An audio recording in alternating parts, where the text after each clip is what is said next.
Back to the Culture Call on Praise 93.3 with L. Spencer Smith. Our desire is to reach and empower the community by discussing a cross-section of relevant topics from various perspectives that are essential to its growth and interpersonal connections. Be sure to save our call-in number, 205-752-4800. Be sure to install the free Praise 93.3 app so you can send L. Spencer Smith a message or topic idea. Search for WTSK in your app store. This is the world premiere. Great morning, precious people. You know what time it is. It's time for the number one talk show. That's right, the Culture Call right here on Praise 93.3 with yours truly, L. Spencer Smith. It is always the place where Tuscaloosa meets the world. And listen, for the next 2 hours from 10 a.m. to 12 p.m., we're going to be talking a little bit about everything. That's right, from society to sports, education to economics, from religion to relationships. And as always, we are here to create a safe space to have empowering, provocative, and yes, sometimes even controversial conversations. And guess what? You can call in and chat it up with us as we learn together right here on the Culture Call. Want to send a shout out, the first shout out this morning, absolutely to all of you who are new listeners. Welcome to the CC family. Every morning we are here from Monday to Friday, encouraging our community, bringing you up to date on the latest news that's going on, not just in our state, in our city, but definitely in our world, because I believe that as a black community, we cannot be late, last, or lost, but I want to encourage you to keep it right here every day. Now that you started, I don't care if you're driving, if you're at your cubicle, whatever you are doing, I am super glad that you are part of the Culture Call family. And so I want to make sure that you are always here. Number two shout out. Want to always thank those who listen to me every day. Absolutely. Listen, you encourage me every time that you see me. You've been here from the very beginning. Yeah, you've been here when we started off crawling, and now we kind of running a little bit. I want to thank you. It could not be without you. Absolutely. We are number one. That's right. Because of you. Yeah, believe that. And so I definitely want to thank each and every one of you for being a consistent listener to the Culture Call. And as always, gotta send a big shout out to Brother Jay. Absolutely. The inimitable, the anointed, the called and appointed Brother Jay, my mentor. Absolutely. So glad and grateful for who he is. He blazes it up from 5 a.m. all the way up to 10, and he passes me that baton and says, hey, go ahead and run on and see what the end is going to be. And I'm super excited to be working with him every day. Listen, I want to encourage all of you. Now listen, you got to get this. I want to encourage all of you to go to your smart device, grab it. It's somewhere in your phone, in your hand, or might be on your desk or in your, wherever it is. Go and get that and open up your app store. And there you're going to find an app. Here's what you're going to type: Praise 93.3 FM.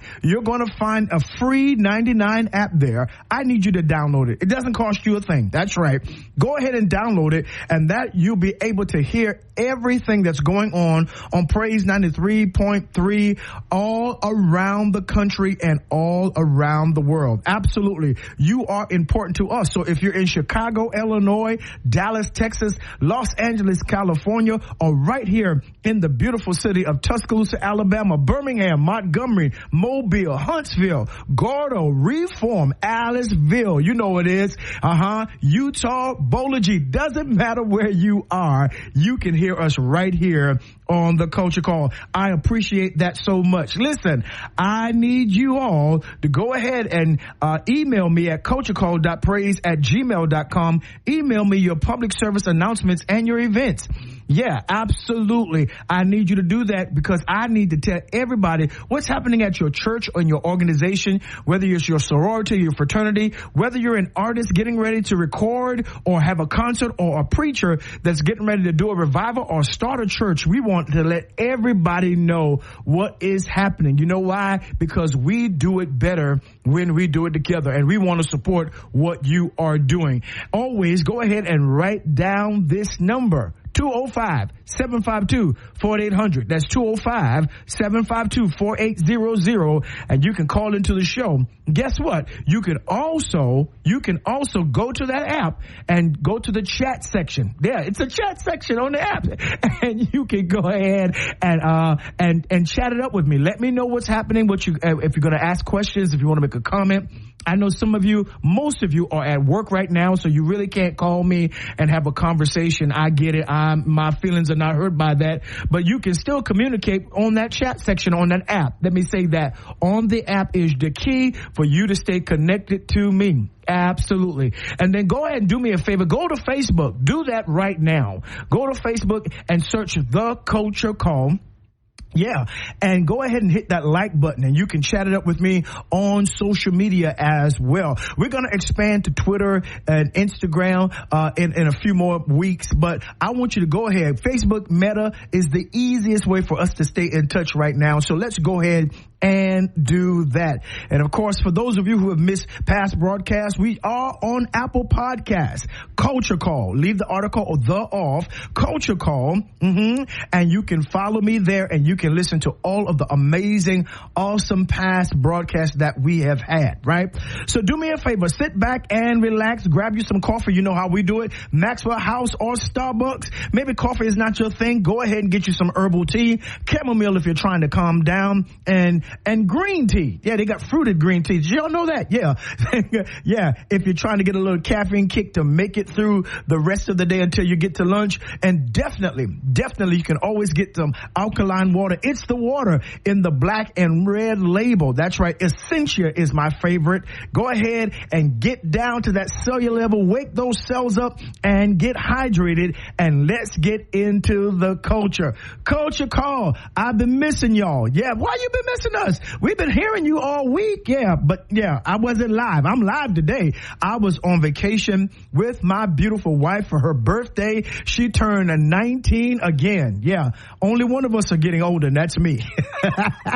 But I'm telling you, my bride, she is a beautiful, gorgeous woman, and I am so grateful that we went out of town. We took a nice old vacation and enjoyed each other's company, enjoyed different sceneries, and just listen. I think that first day we might have just slept because both of us were tired. We've been working so hard at the various things that we've been doing, and so yeah. But I'm back. Yeah, I know some of y'all were like, when he coming back? I am back. Absolutely. And I am grateful to be back with you. It is such a blessing. But I want to send a shout out to my bride. Last week was her birthday, and we had an amazing time. One of the things that I really want to pause and say that it was important for us as a couple. All the running and ripping and running that we do, my pastoring, I've been in seminary, and, all of the other things that I'm doing. And then she's got a busy schedule as well. It's important for married couples. We're not going to talk about that today, but it is very important for married couples to stay together and block out some valuable time. Yes, to spend time together. Listen, I know you're so busy trying to make a living, but guess what? You still have a life. And so you have to push pause. We always talk about, selahs and vacations and dates and all those different kinds of things. Those are very important if you're going to have a lasting marital relationship. There's life after the wedding, right? You got to learn how to be married, and taking vacations together and stopping and pausing to give each other time is so very important. And so absolutely, I want to just send a shout out right there. I want to put that there because this entire month we've been talking about stress awareness, and on the last day of the month, April 30th, we want to talk about today, yes, the connection between stress and mental health. Now, why are we talking about that? I am so glad that you asked, because May is designated as Mental Health Month. Yeah. April was stress awareness, and May is mental health. And it's amazing that those 2 months, of course, are by each other. April, May, that they're by each other because they are inextricably interwoven with each other, right? That stress has a tremendous effect on our mental health. And this is something that is so important for Black people to understand, right? That we live in a stressful situation. You know, again, the author, late author James Baldwin said that to be Black in America, in this country, is to always be angry, or to always to be under stress with the economy, stress in the racial animus, stress, you know, and trying to take care of your family, stress and trying to make sure that your marriages are good. You know, all the stress comes from everywhere, right? And so we've got to learn, we've been talking about the entire month, how to make sure that we put stress in its place. Here's the deal, that peace is the thing that belongs to us. And yes, there is positive stress. And so we've got to learn how to negotiate every day. Do y'all hear me? Culture Call. We have got to learn how to negotiate every day between positive stress and negative stress. Right? Positive stress can have an effect on your life that promotes you, that moves you out of procrastination, that gets you to pay attention to deadlines so that you will not miss opportunities and doors and avenues that you can progress yourself. That positive stress, you know, the project has to be done. This has to be done. All of that's responsibility. All that is maturity. It's what the kids call today adulting. Yes, stress comes with adulting. That I don't know any adult who's a serious adult, right, that's taking care of their lives, whether they are married and or single, right? I don't know any adult that does not have to deal with stress. And again, that's why I said we've got to pay attention between positive stress and negative stress. And what I want to talk about today is both of those, positive and negative stresses, but how they affect our mental health. You know, I always say this to my church. I say this to my friends. I say this to relationships, especially when we talk about the subject of transformation, transitions. When we talk about those things, I always say that what changes in the mind changes in time. What does that mean? Glad that you asked. Here's the deal, that our minds, what the scriptures call our souls, our hearts, are the things that create or brings our lives into manifestation. Proverbs says that you got to be diligent to protect your heart, to protect your mind, to protect your soul. When you break that word down, it says because out of it flows the issues or the currency of our lives. So then what goes on in our minds is what our lives will look like, right? As a man thinketh in his heart, so is he. And so who we appear before people is a choice and a decision that is made in the mind, right? And so I want to talk about that just a little bit as we pair it and connect it with stress, because stress can be a friend or a foe to the mind. Let me say that again. That stress can be a friend or a foe to the mind. It is how we begin then to look at what goes on in our lives. And I've been doing some study on this just to make sure, because I wanted to make a seamless connection between April and May. I want to make a seamless connection between stress and our mental health, right? And that's very important. See, sometimes we label things and we really don't do a deep dive study. We don't do a root cause analysis on RCA on really what we're seeing, right? That when we see depression and discouragement and people have mental breakdowns, people disconnect from life, they make sporadic and erratic decisions that seem nonsensical to us looking on the outside, but we have absolutely no clue of the stress that they have been living under for a period of time that has caused them, or even, watch this, has forced them to make the decisions and the choices that they make. Right? And when there's a biological factor there is a chemical factor there, and then there is an environment and a whole community that all of these things come together to create the mentality of our mind. What did you just say? I'll say it again. That's right. That there has to be a mentality. Our mind creates a mentality when it uses and brings together, right, in a mixture of chemical, biological, the community, the environment that we live, and when you add stress into that mix, right, it causes the mind to create certain mentalities. Now that's important because the mentality is where our decisions and our choices begin to lie and to be executed, right? And so when somebody has a defeated mentality, they will make choices of defeat. They will make choices that always put them in the losing column. They will see things from a defeatist mindset, or their actions will be defeatist. And you look at them and why you think you're not going to win? Why you think you're not going to get the job? Why you think you're not going to get the promotion? Why you think everything is going to hell in a handbasket? It's because their mind has created a mentality, right? And they live from the community and the cultural context of the mentality that has been created, right? And so, and that's important. What we feed our mind. It is important that we don't feed our mind from the negative stressors of that which we see on the outside.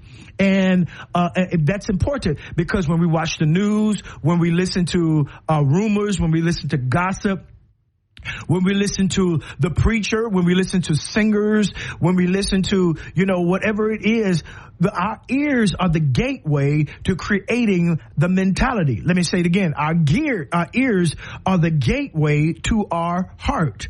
Yeah. If you write the word heart out, see, God is so genius, y'all. If you write the word heart out, right in the center of your heart is the word E-A-R, your ear. And so the greatest connection to your heart is your ear. And so your ear gate is how stressors can come in, right? It's not just by what you see, but it is by what you hear.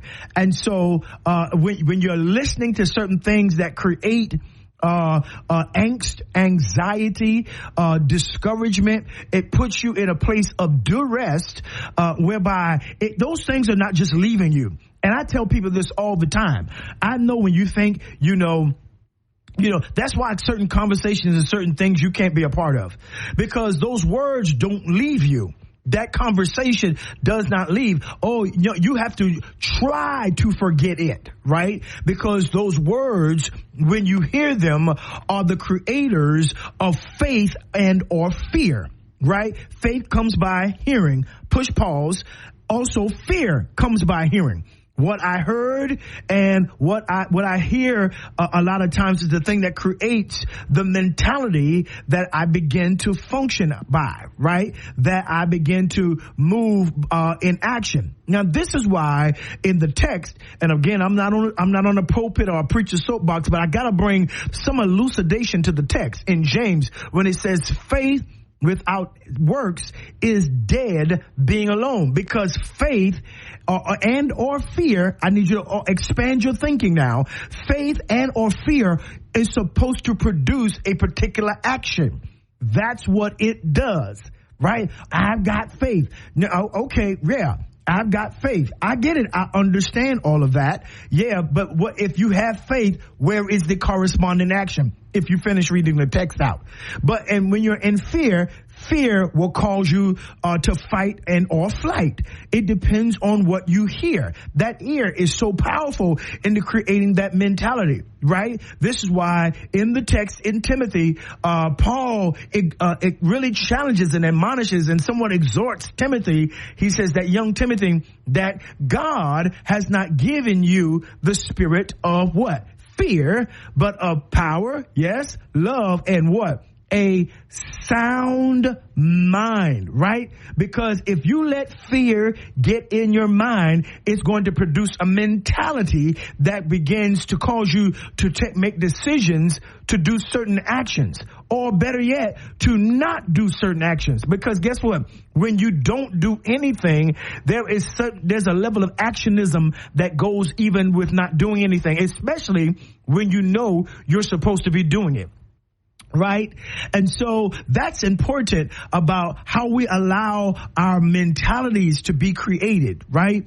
I often tell people, that poverty is a mentality. Yes, it is a mentality. Fear is a mentality. I understand when we look at it from a quote unquote a pneumatological experience in terms of the spiritual experience. I understand the spirit of fear. I understand the spirit of poverty. I understand the spirit of anger. I get all of those. But when we get into the psychological realm, you have to understand that those things create a particular mindset. It begins to create a particular mentality, culture call. And so as long as we expose ourselves to those negative environs, what we're calling for this month, stressors, right? When we begin, it causes certain triggers to go off. And so when I'm in fear, I do this. And when I am depressed, I do this. And when I am discouraged, I do this. Because just like faith, fear or whatever else you hear is designed to produce an action. When you hear a thing, it is designed to produce an action. Let me say this again so you will understand why you have to guard your ear gates. Because a lot of times the stresses come in, the illegitimate stresses come in through your ear gate. What you hear on the news, what you hear on a TV show, what you hear from the pulpit, right? That's why you got to be careful a lot of times of who you allow to quote unquote speak into your life or to prophesy to you, because they're creating a particular space and mentality for action.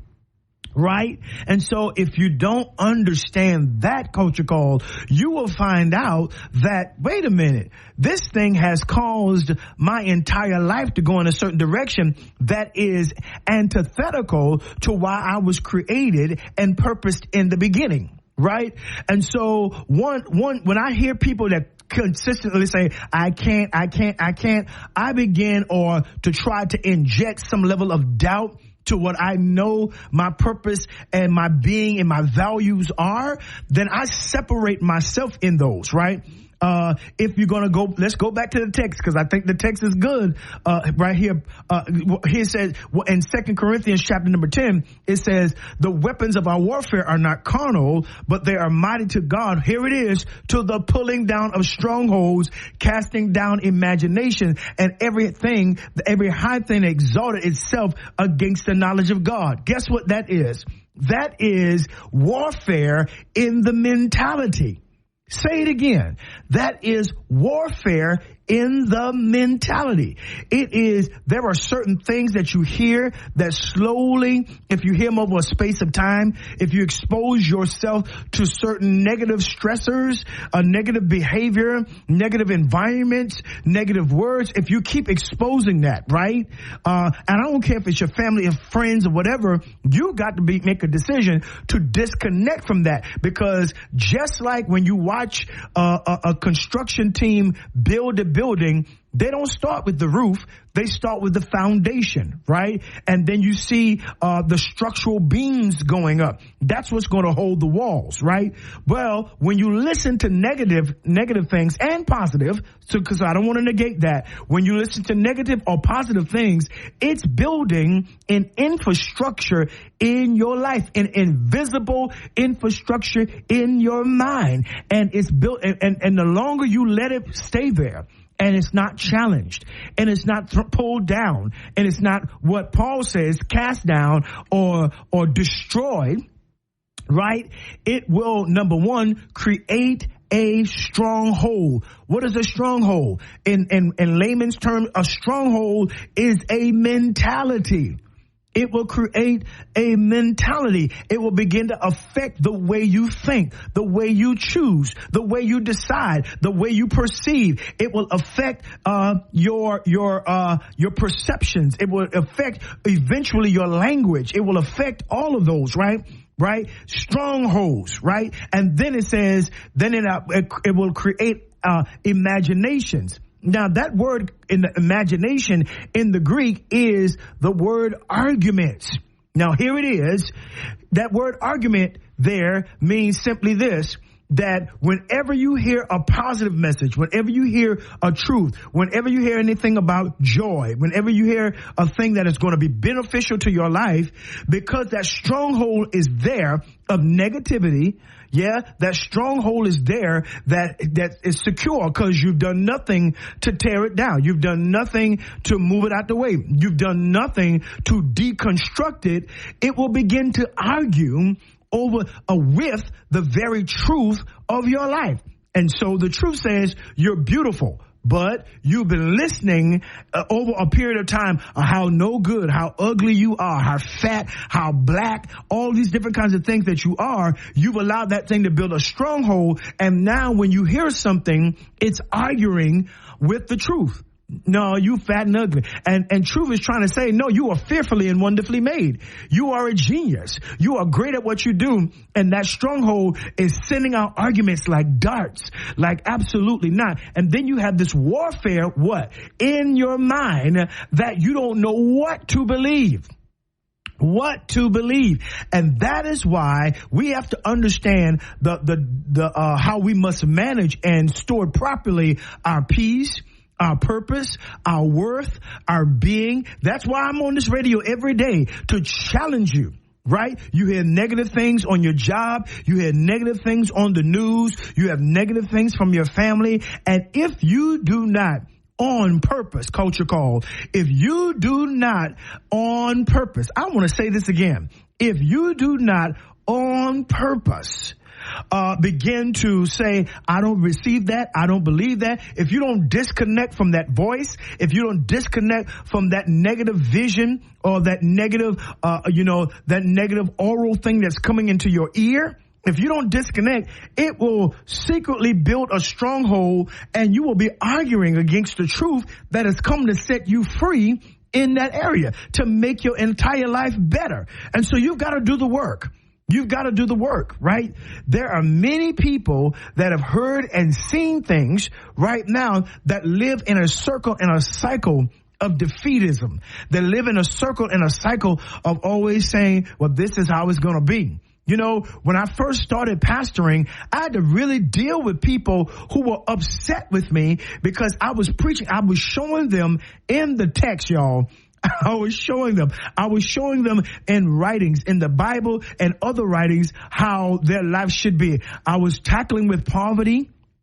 And I was talking about the social construct of race and poverty. I was talking about witchcraft and how subtly, and I'm not talking about a witch like we see at Halloween, how it's been commercialized. I'm talking about those people that function with a Jezebel spirit that can be either male or female, how they function with an Athaliah spirit to kill your potential before you actually mature and grow up. I was dealing with all of that. And you would be surprised how many people got upset with me and mad simply because I was giving them a truth. But I knew that I was on assignment to free them and tear down that stronghold so that they could have a different mentality of life. And that's what we're going to be talking about today, how the connection between stressors and your mental health.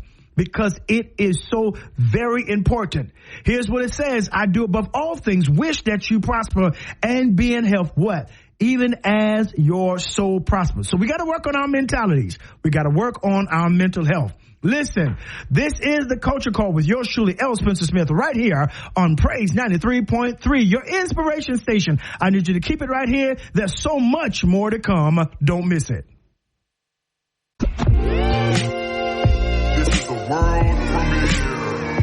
And we are back right here on the Culture Call with yours truly, L. Spencer Smith. Praise 93.3 FM, your inspiration station. And this morning, we are having a powerful conversation about the connection between stress and mental health. And I wanted to bring that centering moment just to let you understand how important it is to understand that the scriptures also agree with what we're saying.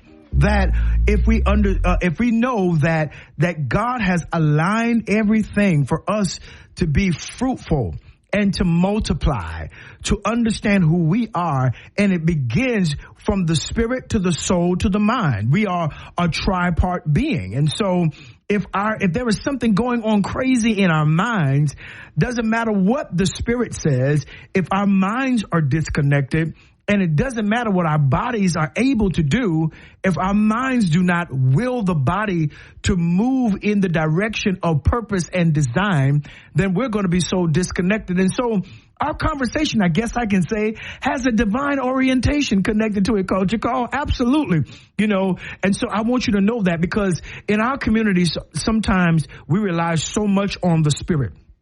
The Spirit told me. The Spirit told me.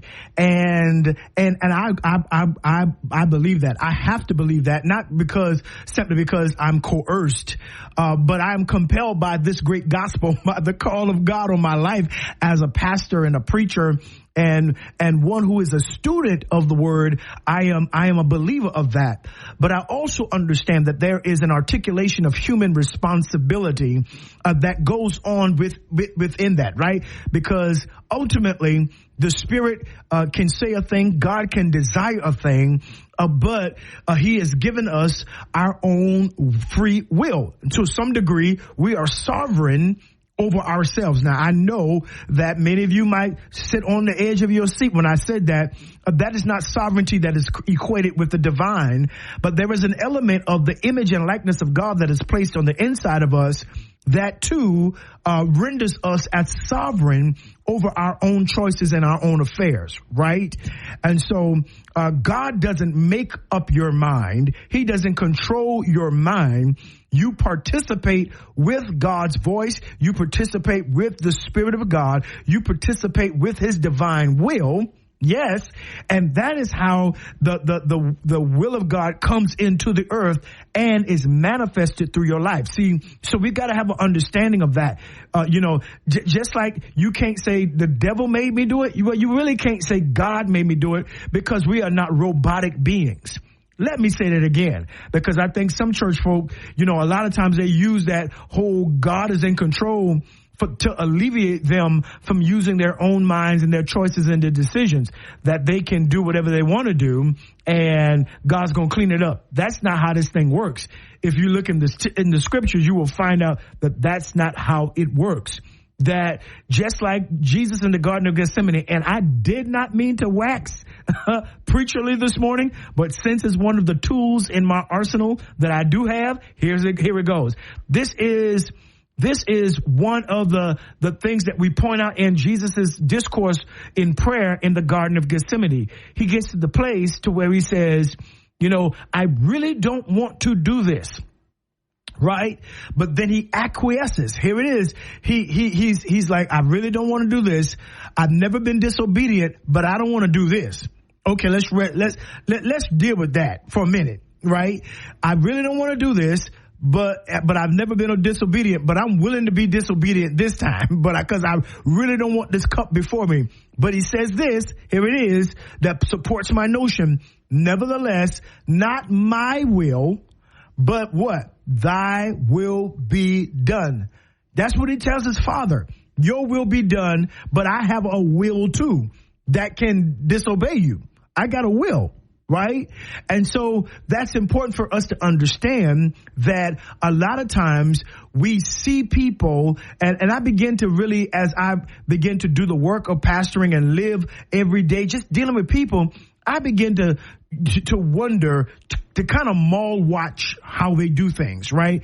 And begin to ask myself, what is going on in their mind? I wonder what levels of stress are they facing when they made this decision, right? That when she made this decision or he made this decision, and that could be in relationships, that could be in finances, that could be in something, how you're rearing your children, or just some people that come and they'll come to church and they'll testify about how good God has been to them. God gave me a new job, and they testify all this goodness.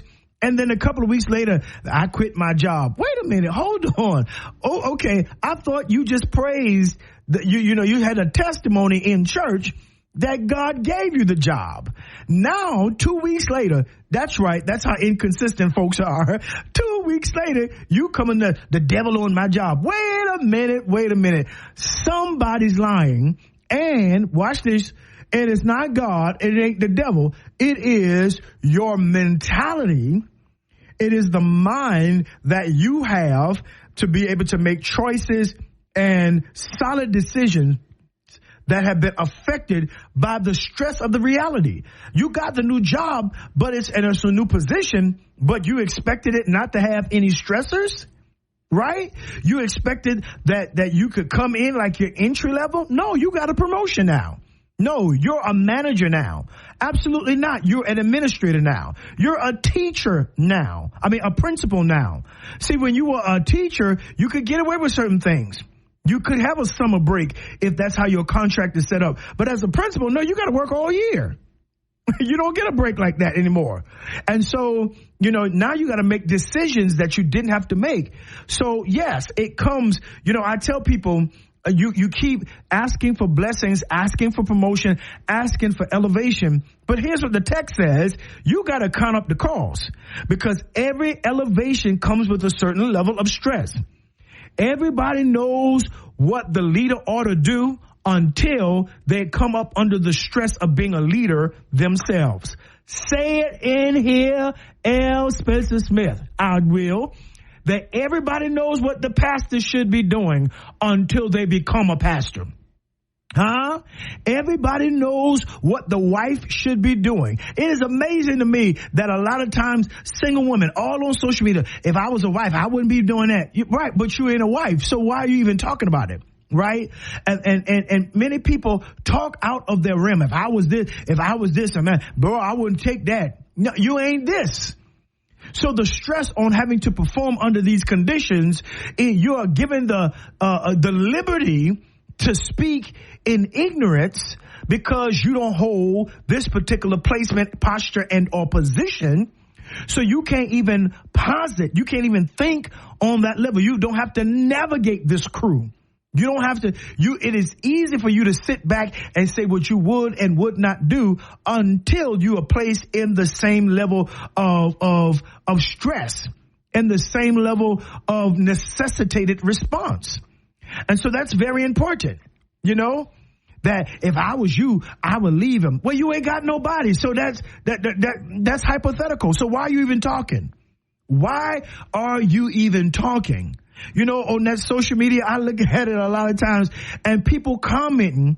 And what I do is when I read their comments, I go to their profile. See, they got a bird, they got a tree, a flower or something, and they're talking real strong and, under anonymity. Nobody knows who you are. You're right. And you're nothing but a bot. You're an agitator, right? Because people love to give suggestions on positions and places of where they don't reside or stress that they never have to confront. Right? And that's very important, that if you had that person's position, then your mentality probably would be different in terms of the choices that they make. And so I've made myself a student of mentalities. Before I really deal with an issue, when people bring me a problem, I really deal with, okay, I first ask them, what were you thinking when you did that? What I don't know what I was thinking. Okay, that's the problem. That means, number one, that you're not in control of your thoughts, or better yet, you're alleviated or have relinquished control over your thoughts and given them to something or someone else. Because if I ask you what you were thinking and you tell me, I don't even know why I made that decision, I don't even know, your mentality, there's a stronghold there. There is something, your mental health is not solid. Yeah. And so you can't even tell me why you made that choice and that decision, right? Just Satan on my track. No.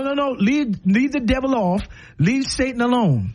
No, because he walking to and fro, right? He not even in this. Right now, we're talking about your decision, right?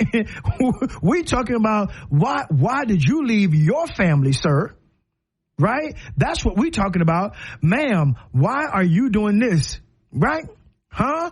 Why was this your reaction and or response to this empathy, to this thing that happened? Why did you do that? That's why I start people off from. I start from because I'm trying to assess what? Their mentality.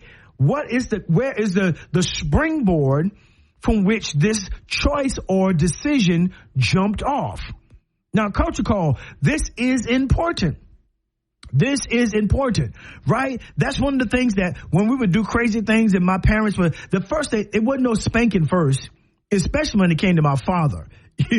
My mama might throw a shoe or she might get a switch and whatever, a belt or whatever. but my daddy, first of all, wanted to know, okay, why did you do this? And can I tell y'all something? Trying to, come up with an answer, a lucid, sane answer to why I did some of the things I did as a child to my parent, it caused me to understand, what in the world were you thinking? Okay, my daddy says, don't touch my wrench. I see this as clear as day. My father was like, don't touch my wrench, don't touch my tools, right?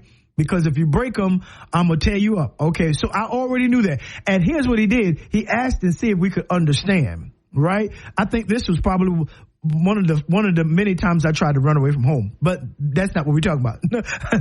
Nonetheless, right? And so he said that, and then I went and did what? I made a decision, knowing what he said, agreeing with what he said, rehearsing back what he said. I made a decision to do exactly what, and his wrench, and the wrench wasn't broke. You know how you have those wrenches that they have these little sockets where you pull it and the wrench widens? Well, I didn't know that at the time. I thought I broke my daddy's wrench. And I put it back in there. And I'm like, I'm trying to run away from home because now the stress, I've done something crazy. I made a crazy decision and the stress is I'm trying to figure out where can I hide out? Where can I hide? I'm trying to avoid this man. Right? And a lot of times, of course, I don't think I got a spanking that time. I just got a good talking about decisions and choices. And right then and there, the fact that I can even recall that right then and there, I think that's what put me on a quest of really beginning to understand how certain things, how the mentality works, right? Because the mentality begins to create a certain environment to where I'm either going to do something or I'm not going to do something. And I've kind of just carried that along. And when I started pastoring, oh my goodness, it became a valuable tool to help people get developed, or to what we would say delivered. Because you can't really get delivered if you don't have a sound mind. Let me say that again. You can't really get delivered unless you have a sound mentality by which you're functioning with, right? And this is what it means to be in your right mind, clothed and in your right mind, right? Because stress seeks to oppress the mind. Let me say this again. Stress seeks to suppress the mind and how it functions. Clinical psychologists say that chronic stress has been linked to a variety of mental health conditions, including anxiety disorders, depression, and PTSD. Right? And even can trend into some physical situations going on. Right? And so you have to begin to ask yourself, and you can do a mental test on yourself. Right? Why did I make that decision? Why did I choose to do that? What mentality was this decision made from? And what was the thing that created this mentality? It could have been you walked out on your wife. Well, if you're sitting around a bunch of friends that tell you, man, I wouldn't take that. You don't know. First of all, you're not sitting in an environment to whereby they're cultivating proper conversation and communication skills, strategic, skills that can help deflate escalations in relationships. You're sitting by people who perhaps, on their second and third marriage, who find it easy to leave. And that's your circle. And they've created a mentality, an environment in your mind. So now when you and your bride, who you love, have an issue, your first thing is not to fight for the love, it's to fight her and to be reflective of the mentality that has been created by you sitting around those dysfunctional friends that you're sitting around. They created that. And then now you done lost the best thing that has happened to you, trying to be the reflection of the conversations you're having with your circle or your boys or your aces, right? You don't understand, or you must. Now, I'm not going to say that you don't understand, because you all are a smart group listening to me this morning. Yeah, you have to understand, though, that stress, and it doesn't always look like stress. That's the thing. It doesn't always look like stressors coming in. But when you get in a situation, that mentality begins to process that required action, because that's what I believe triggers are really, that it requires a certain action and or a response from you. And if you're not dealing with proper information, if you are not dealing with proper skill sets, if you're not dealing from a posture of where you're really thought out and analyzed and processed your next movements, right? That before you make a decision, right, you've got to think at least 3 or 4 steps ahead. To say, if I do this, then this is going to happen, and this may happen, right? So that you can weigh those decisions and those choices from a proper mental scale, not from the dysfunctions, not from any being under duress or being under, anxiety, that from a place of, okay, if I do this, it's going to turn out with this. And here it is. You can choose your choices, but you can't choose your consequence. This is why we have to talk about stress and mental health, because there are people right now that are living in the residuals of choices and decisions that they made, because they made those decisions without healthy mindsets, without a healthy mentality, that they came up under stress and they didn't have the proper tools to be able to navigate a moment that required them to kind of stand back and process so that they could make the right decisions. They made sporadic decisions, and now they're living in the consequences of a bad choice. Yeah. And so you got to learn how to understand the link between stress and mental health, because those stresses, if it falls into a place of a dysfunctional mentality, you will always make bad decisions, and those things will hide in choices that you have made. Those bad decisions will hide in choices that you have made. Listen, this is the Culture Call with yours truly, L. Spencer Smith, right here on Praise 93.3, your inspiration station. Listen, go ahead and get you something to drink, get hydrated. There's more to come. I don't want you to miss it. So be right here when we get back. This is the world premiere. And we are back. It's the top of the hour right here on Praise 93.3, the Culture Call with yours truly, L. Spencer Smith. And I am praying and hoping that you are having an amazing day. Want to welcome all of those who are just getting on to our broadcast. That's right, at the 11 o'clock hour.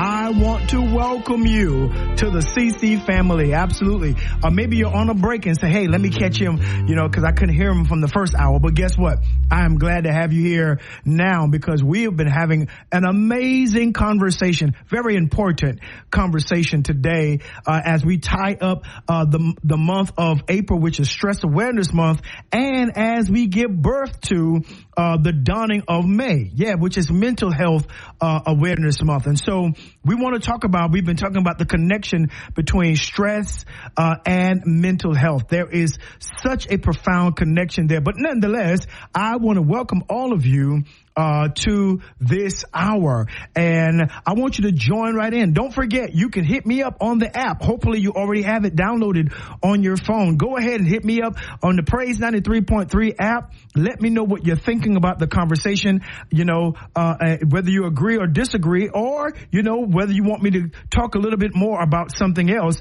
or you can definitely hit me up on the Facebook page at The Culture Call on Facebook. Yeah, you can do that. Or you can, give me a call, 205, and y'all know how to do that, 205.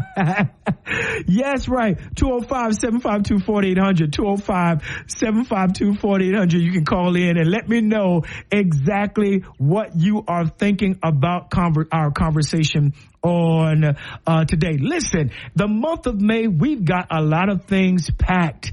Whew, my goodness, for Mental Health Month.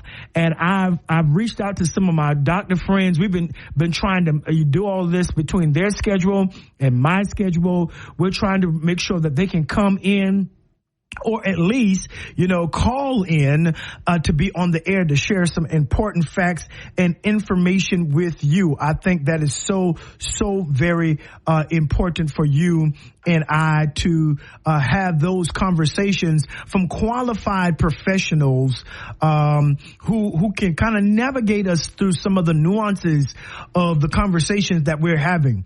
Not only is it Mental Health Awareness Month, but May is the month of graduation. Yeah, that's right. I'm talking about graduation from high school, from colleges, all of those kinds of things. And we want to definitely be on awareness. There's a whole lot of traffic coming into the city with Stillman's graduation, UA's graduation, Shelton State, all of the high schools graduating now. And now they're having graduations for middle school and elementary school, all the way down to pre-K. So, yeah, this is graduation season. And, we're going to give you a list as soon as we get our hands on it, on what those graduation times are, because I think that's important, so that you'll know how to navigate the city, right? Last month was prom month. April was prom month, and man, I was trying to get me some dinner one Friday, and downtown Tuscaloosa looked like New York City, Manhattan. I was like, where do these people come from? And then I think they were having a festival at the same time. So yeah, there's a lot going on, and we want to make sure that you know exactly what that is. So stay tuned and make sure you keep it locked right here to the Culture Call, because we're going to help you navigate this graduation season so that you can celebrate. Listen, on May 11th, I graduate. Woo!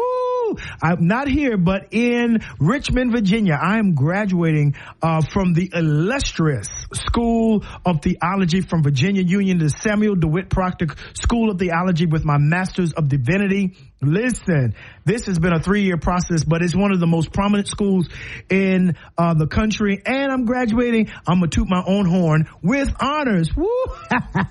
Yes, we are graduating with honors. God is so good. And so, yeah, we know we have a lot of graduations come. I want to send a special shout out to all of the graduates, for holding down the fort, maintaining that you didn't just slide by, or people didn't just pass you by, but you actually did the work and you made the grade. And in our church, we said you got the chords. And so, yeah, I want to send this big, kudos, out to you. I think this broadcast today is going to help you, because when you graduate, listen, that's a time of celebration. That's a time of adulation. That's a time of, celebrate good time. Come on. Yeah, you know how we do it, right? But it's also a stressful time. Yes, it's also a stressful time, because now, especially depending on what level you are on, right? What do I do next? If you're a high school senior, what college do I go to? What university do I go to? Or do I enlist in the military? If you're an adult, what do I do with that master's degree? What do I do with that doctorate? I've spent all this money in all these years. Now, how do I parlay that into helping me make a better life for me and my family? How do you do all that? And that can come with a certain level of stress, right? And if you're not careful, that stress will produce a mentality or will affect your mental health and produce certain platforms by which you make decisions. Because I know people who have graduated at the top of their class, but when it came time to handle the stress of making the next decision, they just collapsed. I mean, it was like all for nothing. And, that's important. And if we don't pay attention to that, we can be in the midst of what should be a good time, a great time, a time of major celebration, but the person who's being celebrated may not be feeling that way. You know what I'm saying? That they may be feeling the stress of, man, what am I going to do next? And, going into a new environment. I remember when I graduated from high school, I was so excited, graduating number 3 in my class. And, I was excited for the next level. But there was a lot of stress, when I got back home with my family, we went out to eat, everybody's sending congratulations, putting a little money in your hand, all that kind of stuff. Y'all know how we do it, parties and all that. But I was under a lot of stress because that was like the fastest summer.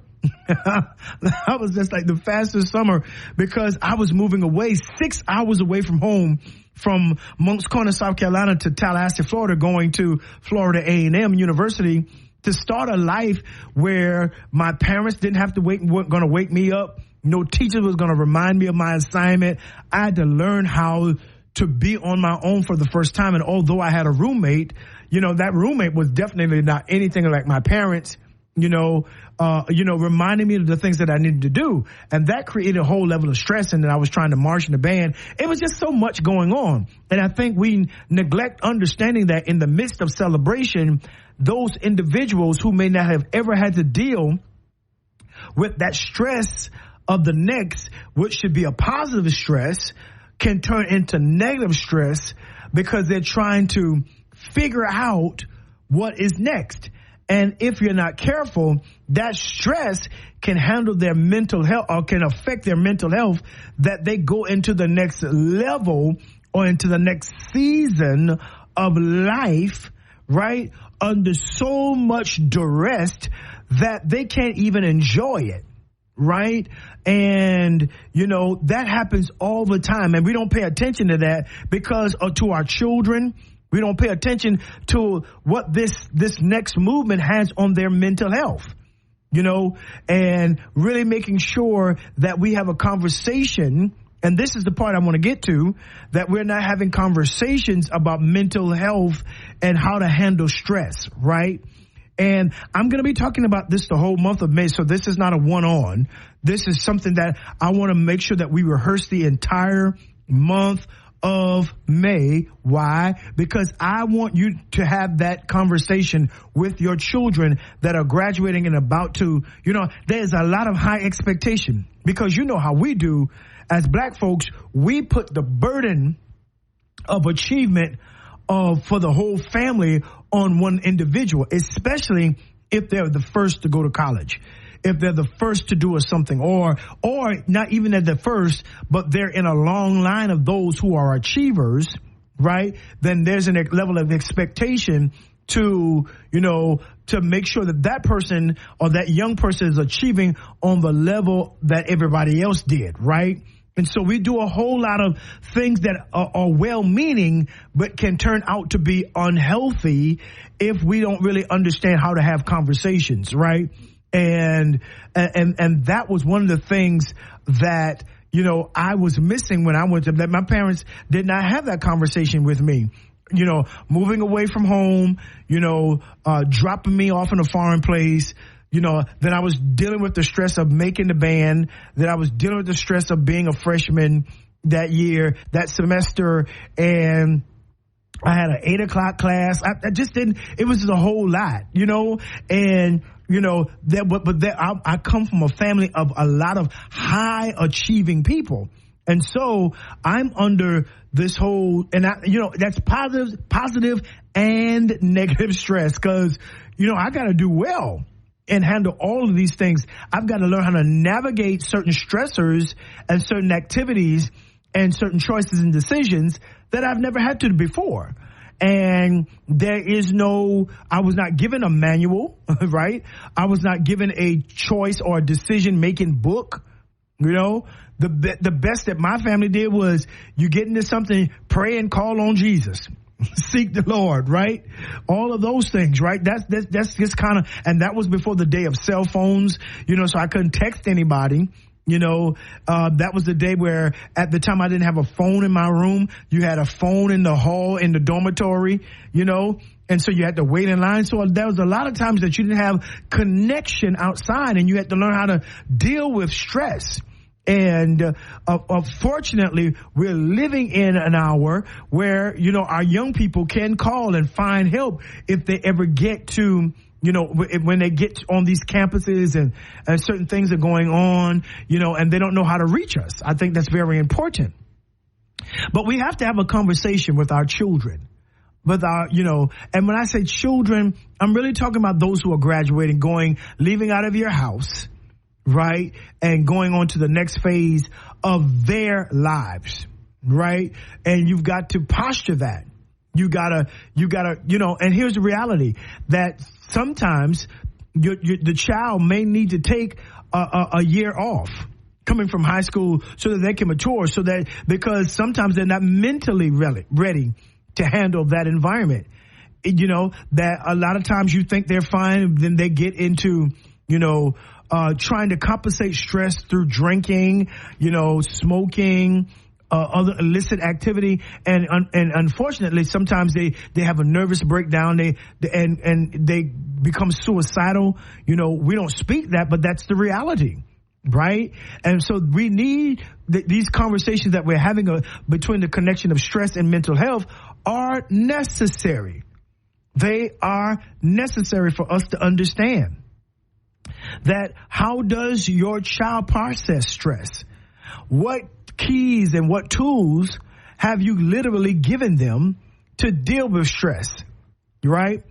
I've spoken to students who've come, watch care at our church, and, they come with tears in their eyes. And I'm like, what's wrong? And I can discern it's not the power of God or nothing like that. They're dealing with something. I said, what's wrong? He's like, I'm broke. I said, okay, well, do you have any financial aid, XYZ? Yeah, I had financial aid. I said, well, wait a minute. You spent all your financial aid? No, sir. I didn't spend all my financial aid, but I had to send my check back at home so that my parents, could take care of my family. But now I'm sitting here at school and don't have a meal.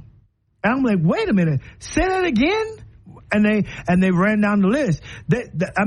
And you're like, come on, Bishop, come on, L. That can't be happening. I'm telling you right now that a lot of students have come, will make this exit from their homes and go to college and get financial aid, get into loans, get into debt, get scholarships, and really can't even see that money because they have to send that money back home to their parents.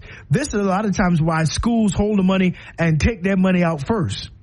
Yes, because they know the reality is, especially in our community, they take that money and got to send it back home.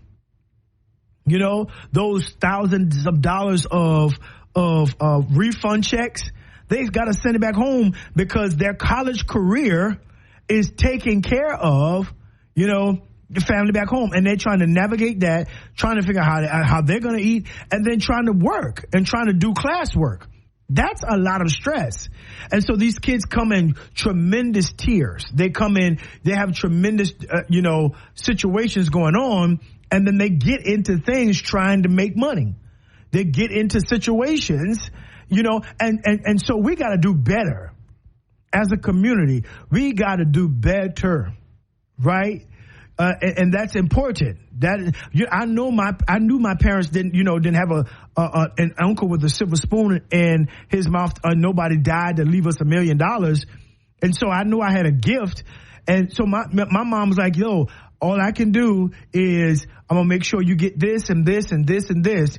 Especially when I moved off campus, she told me, listen, I'll pay for your rent, but you got to pay for your electric. You got to pay for your water. You got to pay for, make sure you get your meals. You got a gift God's given you, because I got to take care of your other brothers who are getting ready to go to college too, you know? And so that was a whole lot of stress on me.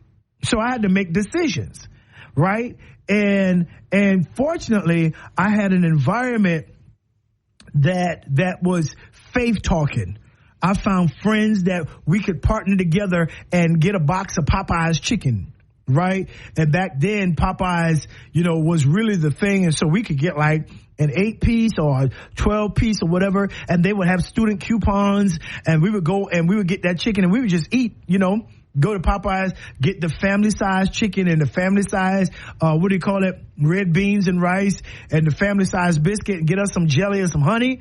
And listen, that could work for the whole week. But what I'm saying is those were decisions that I'm grateful that I didn't have to do any other things. But a lot of times the stress becomes so great on these students that they make choices that are not always wise, because they're coming from mentalities of poverty. They're coming from mentalities that I can't just be a college student. I've got a responsibility to take care of my family. And so we got to have conversations about that. We got to think about that, right? That's important. So yes, we've got to begin now before graduation, and, you know, take them out and, or just have a conversation, say, hey, I need you to understand that this is a different world. You know, it's still coming on now. I've got to deal with that. You know, I've got to understand, you know, that we can't do all of what, you know, you think we should be doing. This is why we got to stress good grades, get good scholarships, so that those scholarships can take care of that. But be just like my mom was like, hey, this is what I can do, but don't take from me, because my mom said that refund check is on you, right? Because she didn't want to, she already put the stress, and my dad put the stress on me, but I had to make sure that I was able to take care of myself as well. We've got to make sure we have those conversations. I'm going to say it again, and I know I might sound like a broken record, but we have a responsibility to make sure that we have mental health conversations with our young folks who are getting ready to leave from home. You got to do it. You've got to, you know, if you don't know how to do it, find you some help. Find you some help. Talk to pastor, you know, talk to men in the church. If you're a single mother and you're raising a young boy and sending him off to school, partner him with men in the church, men in the community who are achievers, who are strong, who have that mentality that, okay, I'll mentor him, I'll coach him. Right? If you're a single mother raising a daughter, talk to the first lady, talk to your sister group who are productive people, not just your friends who ain't out here doing nothing, you know, not just family members who are not achievers, but you want to pair them that if they have any issues, yes, they will have people who they can talk to. You would be surprised at how great a distance that will help them go in maintaining a healthy mentality, right? Maintaining healthy mental health. You've got to learn how to do that. Teach them mental hygiene. What? Yes, you got to teach them mental hygiene. What in the world is mental hygiene? Okay, just like you wash your hands, just like you brush your teeth, then you can begin to clean up and take care of your mind. Take care of your mentality. Stay away from these group of folks. Find you some friends you can trust and teach them how to have a prayer life. Teach them how to live in faith. Teach them how you have to say these things. Don't just think, you know, I had this conversation with my church on Sunday that we're exposing our children to so many things. They've got so many things that they're exposed to, social media, outside influences. that if you don't keep your hand in the conversation with your children, by the time they're 14, 15, that you have become you are no longer as parents the chief influencers on their lives. No, it's somebody, some athlete, some entertainer, somebody on social media that's really running and helping them make the decisions of their lives. Facts. So you have to do what you got to do and create conversation. But I ain't never been a good talker. I ain't never been one to communicate. Do not hide behind that excuse, sir. Don't hide behind that excuse, ma'am. Absolutely not. No. You've got to learn how to create a conversation that lets them know, listen, you've got support. You are not out here by yourself. We are praying for you to do your best. And when it gets too hard, talk to a professor. When it gets too hard, you know how to pray. When it gets too hard, go and figure out, find you an activity. And I'm grateful for the FAMU Gospel Choir, because the Gospel Choir helped me keep a lot of my mind set, right? We was always singing gospel music, always had good friends, was in prayer. We traveled some, and so that was, our advisor was a strong man of faith, and it caused me to be able to surround myself with people like that. But we've got to have that conversation. And if we don't, we're sending our children off, hoping that they are achieving, and then we're exposing them or leaving them overexposed to certain stresses, triggers, and deleterious actions that can affect their minds. And then they come back home, if they come back home, and you're like, wait a minute, that's not my child. And that's not because they've got any kind of marked maturity. That's because they've been dibbling and dabbling in things, that studies show that children, that in their first years of college, they begin to be exposed to witchcraft and to psychic phenomenon and to all sorts of distorted spirituality and spiritualism in those first 2 years. Why? Trying to cope. Absolutely. That you set them away, but then they're trying alcohol, smoking reefer and marijuana and all those different kinds of things, trying to cope. See, you got to understand, trying to cope with the stress, right? And if you've not given them proper tools to learn how to navigate new environments, guess what's going to happen? They're going to slowly disconnect from the process of achievement, from the process of promotion. And then you look at them and they're going to come back from school, hair all over the place, lips all black, and all kinds. You're going to be like, wait a minute, what is going on with my child? Right? Yeah, we didn't teach them how to handle stress. And so now they've exposed themselves to certain things, how to, at least because of the illusions of those things, right? But they're disconnected from the process of their own achievement. Absolutely. I've seen it time and time again, right? As a pastor, I try to put my hand on the young folks that come in and say, hey, I try to meet their parents when they come for visit and tell their parents, you can rest assured that if you encourage them to make sure that they keep coming to church, we're going to put them up with a group of people. We're going to create and cultivate a healthy context by which they can live, flourish, and and thrive. We are not going to allow the sharks, to eat them up. We're not going to allow them to do that. And you've got to have a plan. I am grateful for Mount Pleasant Missionary Baptist Church. I am grateful for Watson Temple Church of God in Christ. I am grateful for Jacob Chapel Free Will Baptist Church. Yes, I am grateful for all those churches. Greater Love Church of God in Christ. I was playing on a Sunday. I learned and I was a part of that worship environment. Right? I'm grateful in retrospect because they saved me and cause my mind to be refocused and recalibrated every weekend. I'm grateful for Dr. William P. Foster and Dr. Julian White, who were my professors in band that pulled me and say, hey, you can do better than this. Don't get involved with them. Don't do that. Nope. You are here for this. You're here for what you're here for. I'm grateful for, Mr. Jonah Olds that pulled me to the side and say, hey, how you doing? Keep your focus. You gotta help them build an environment that fosters healthy and solid mental health. A sound mind system is what you have to help them build. Don't just send them away, but teach them how to connect.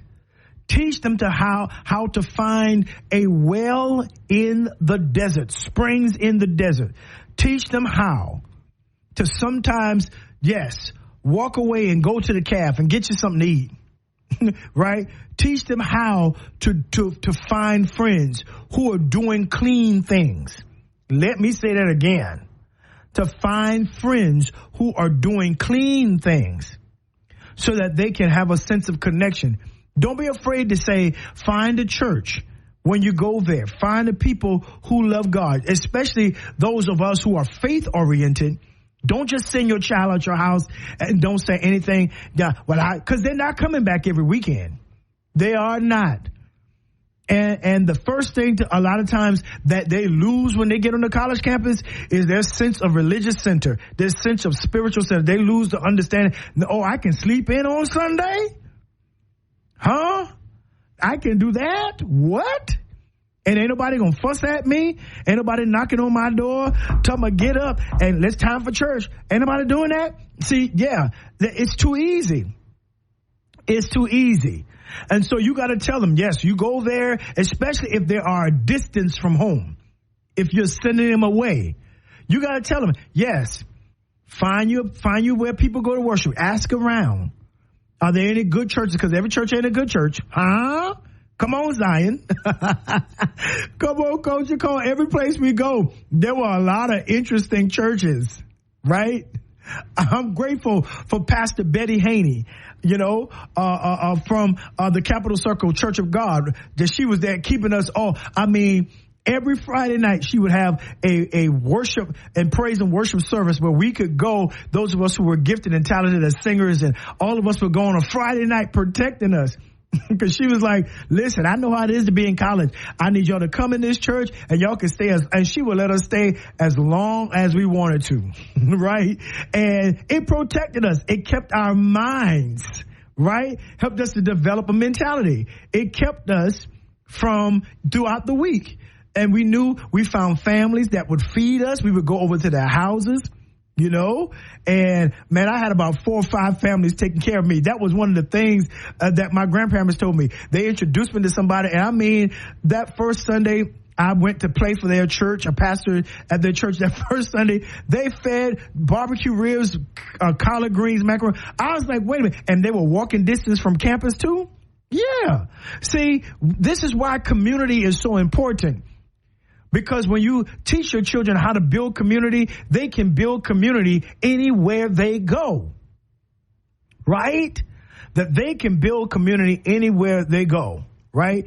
And I had another family, Mount Sinai, the late pastor, Bishop Reginald Payton. His whole family took care of me. Every weekend was a seafood fest. I'm talking about crab legs, shrimp, fish, everything was just great. But they made sure that they checked on our minds, conversation, and it was just great. We've got to begin to give that to our young people who are about to graduate. It is so very important. Hear me now. Hear ye me, right? It is so important that we give them tools to maintain their mental health. Listen, this is the Culture Call with yours truly, L. Spencer Smith, right here on Praise 93.3, your inspiration station. I see the runway. We got a little bit more to go, but I need you to keep it right here. Don't miss it. This is a world premiere. And we are back right here on the Culture Call with yours truly, L. Spencer Smith, Praise 93.3 FM. And we have been having an amazing conversation today. I'm telling you, the connection between stress and mental health. This is the last day of Stress Awareness Month indeed. And next month begins this whole understanding of mental health. And I think this is something that we need to really, really take seriously in the black community, mental health. You know, part of the things that I think we can do to help ourselves is to come up from under the bondage of a lot of the way that we define mental health, you know, the way that it has been stigmatized in our community. All of us, every one of us knows someone who's dealing with some level of mental health challenges. And what we've come to find out and understand is that they all reveal themselves in certain ways, in different ways. And I think that as we move and we flow in that area of redefining and perhaps even, first of all, deconstructing, you know, not using certain words in our community, you know, that's something that my children really helped me with. And I think that was important, that we don't say certain words like retarded and crazy, and to kind of label people, because I think we marginalize that person. And not only that, importantly, I think that we marginalize our level of understanding, and we shrink to nil our capacity to be compassionate, empathetic, and to create resources of being for that individual, right? Who are having mental health challenges. So, you know, I get it that not everybody is experiencing the extremes like bipolarism, PTSD, and however we might, a lot of things we consider to be mental health might really be something going on, you know, even in autism in children, that we've really dealt with that from a historical perspective in a very not so good way, if I can just say it like that, because we lack the basic understanding. And we need to figure out, how can we as a black community begin to really, really, really address, you know, how we deal with mental health. And that is through, number one, creating a capacity for sensitivity, right? That, you know, I know we kind of operate from the Jesus mentality. How long has he been this way? And that's good, because Jesus can ask that question because he's a fixer. He's a solution-oriented individual, and that he's the creator, right? And so I think sometimes we can get so interested in saying, how has this one been that way, that we miss the facet of understanding of how to be sympathetic. It really doesn't matter why and how this person has bipolar. It really does not matter how this person is got to be schizophrenic, were they always that way. It really, really does not matter these level of challenges that this child and this parent are dealing with, who is autistic, right? That doesn't have the skill and or the capacity to comprehend both mentally and sometimes even emotionally on how they need to function in mainstream society. It doesn't matter. What we need to develop, however, is a sensitivity of those who may show up in that kind of space and in that kind of place. That's important, because it is that sensitivity that says to us that we want to make certain that those individuals come to a place of, I have a community. Because guess what?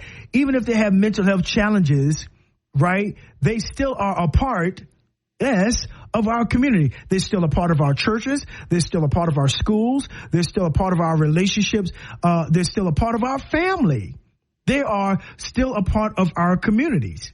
And that's important. That's very important. Even as it relates to things like senility, Alzheimer's disease, dementia that seems to be prevalent in our communities, that there has to be a level of sensitivity, because the sensitivity, watch this, y'all, is the thing that's going to cause us to develop the capacity for care. Let me say it again, that the sensitivity develops the compassion for care. right? That they're not just the brunt of jokes. That they're not just people who, we walk by and we look by, and we see that parent struggling, or we see that parent or those families dealing with that individual and learning how to navigate that certain mental health difficulty, right? We don't sit there and act as if, no, we help them. We assist them. We pray for them. We cover them, right? We help connect them with the kind of assistance, yes, that they need. They can no longer be the punchlines for our comic view. No, that says that there is something that is dead and insensitive and incalcitrated within our hearts that says, oh, well, that's just them. That's not me. I couldn't deal with that child. Well, okay, I get that. I understand. And yes, I'm grateful for my children not having, but I know various levels of people in my family that have autistic children or children that deal with mental health. They can't handle a lot of stress and a lot of pressures. And even in our church, that's something very important that we have to deal with.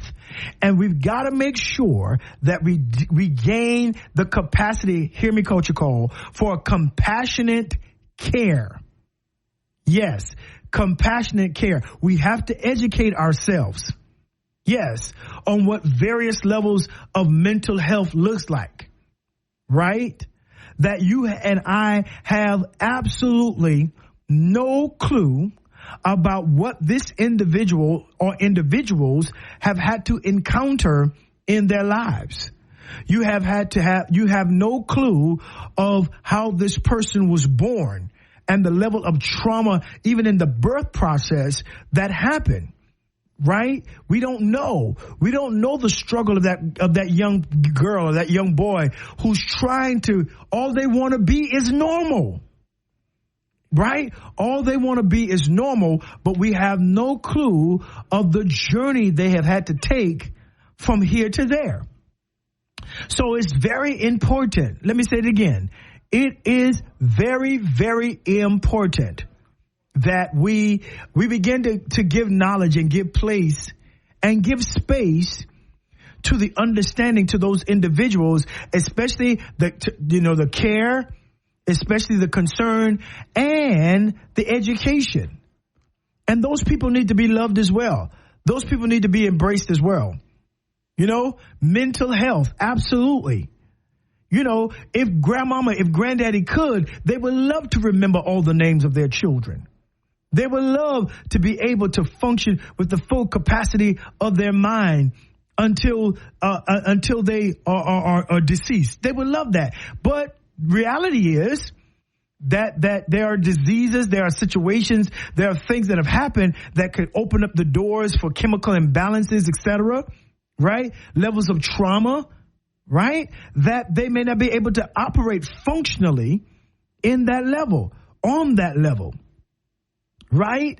And so that means that the community at large, hear me, Culture Call, the community at large has to develop a level of sensitivity to and for them. Understand that. And I'm not going to back up off of that, right? That sometimes there's, especially with senior care and elderly care, we have to be very sensitive. They're watching their dignity wane away, especially when they've prided themselves of being in their right mind, and then they got a diagnosis that they have absolutely no control over, and it's seemingly that science has no control or cure for. Then all we can do is pray and believe God. And yet we can also be compassionately caring and sensitive about their needs. Right? Absolutely. And that's not just older, our senior community. That has to be for young people as well. Right? We have to learn how to treat, especially those who are dealing with struggles and challenges in their mental health. We have to learn how to treat them with compassionate care. Right? The young men who are coming home from, not young men, but the men, because they would be older, right? Who are coming home from wars, who've seen murder and death in all kinds of things they've seen. So they've had to kill. They come back from wars to a country that really even doesn't necessarily take in consideration the sacrifices that they have made. Right? We can do better. And as we approach the month of May, we will do better. We're going to educate ourselves the entire month on how we can be advocates for those who have mental health challenges. I'm going to say it again. I told you all month long. So if you get tired of hearing about it, you might want to take this month off, because L. Spencer Smith is going to be talking about the necessity. I pastor these people. Yes, these people are a part of our families, a part of our schools. They're a part of our churches that are dealing with this difficult area and arena of mental health. Right? And let me say this as a point, that if you have a sound mind, that's not a thing for you to look down on other people. Absolutely not. Y'all know better. We know better in our community. We need to love on them and speak to their being. Yes. Speak to their being.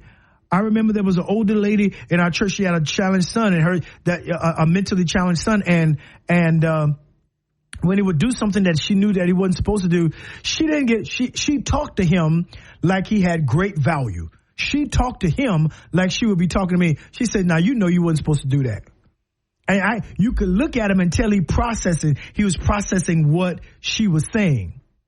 And he didn't have the full capacity and all of that, but all of that he was processing. And like, yeah, you right. I'm gonna get myself together. And here's the thing. One day I looked at him. It was like his total being was in a prison that his mind wouldn't let him out of.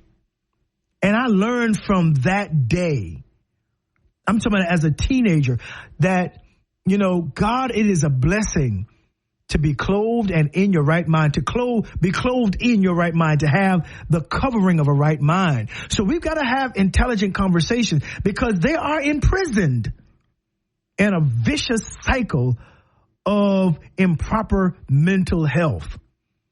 And we as the community can support, we as the community can be compassionate, we can be sensitive to our brothers and our sisters and those who are caring for them in the area of their mental health. This is what we must need do, and it is a non-negotiable. This is how we build our community. Listen, I see the runway. It's almost the end of the show, but I need you to keep it right here. This is L. Spencer Smith right here on the Culture Call. On Praise 93.3, your inspiration station. Keep it right here. There's a little bit more to come. Don't miss it.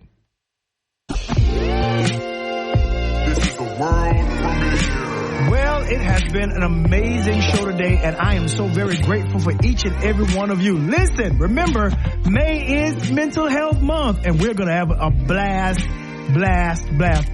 the entire month of May. Listen, tune in tomorrow. We're going to be right here, and we're going to kick it off on a great fashion. Thank you all for listening on this morning. Like my grandmama and my mama would say at the end of every phone call, I love you a bushel, I love you a peck, and I love you a hug around the neck. This has been yours truly, the L. Spencer Smith, on the #1 talk show, The Culture Call, right here on Praise 93.3. I need you to be good, be kind, be sweet to everybody, be at peace, and listen, protect your mental health. Your mind is a terrible thing to waste. Absolutely. Listen, love you guys. Y'all have a blessed day. Peace.